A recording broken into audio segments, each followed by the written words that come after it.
Wow, that's going to be a tough one. How do young people leave the park right now?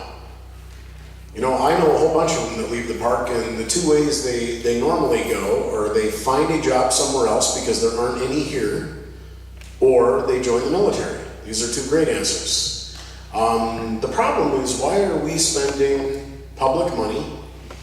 Why are we using the military as economic conscription? Which we do certainly where I am from, in Glens Falls.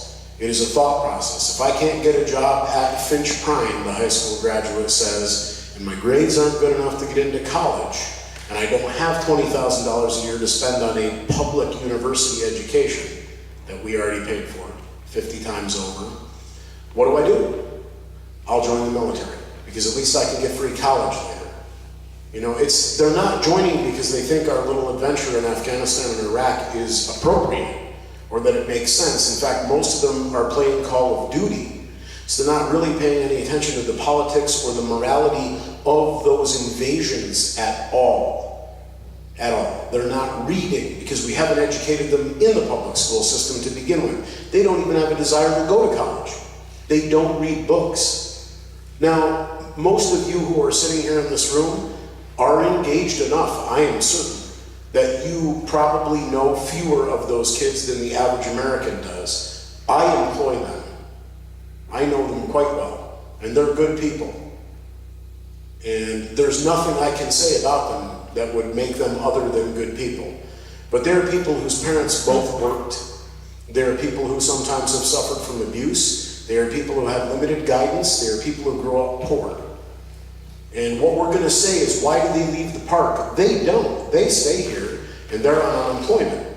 And they have children, and they raise them. And they work seasonally in the tourist economy that we have created here in the park. This is not steady employment. When we talk about infrastructure changes, we need to shift, and this is the answer to this. We need to shift from, again, looking at corporate welfare answers like Global Foundries, which isn't in the CD21, but is south of it in Malta, and the secondary and tertiary effects of setting up Tech Valley North have been incredibly far-reaching. All kinds of public money is being spent all through the SUNY system to retool everything so we can train kids to work in a factory. That's not an education, and it's not an opportunity. And we gave Global Foundries $1.2 billion in taxpayer money for 800 jobs they haven't even created yet. I have to say, we got to start doing simpler math. If we had $1.2 billion and wanted to keep kids in the park, I can think of about 3,000 ideas that are better than that.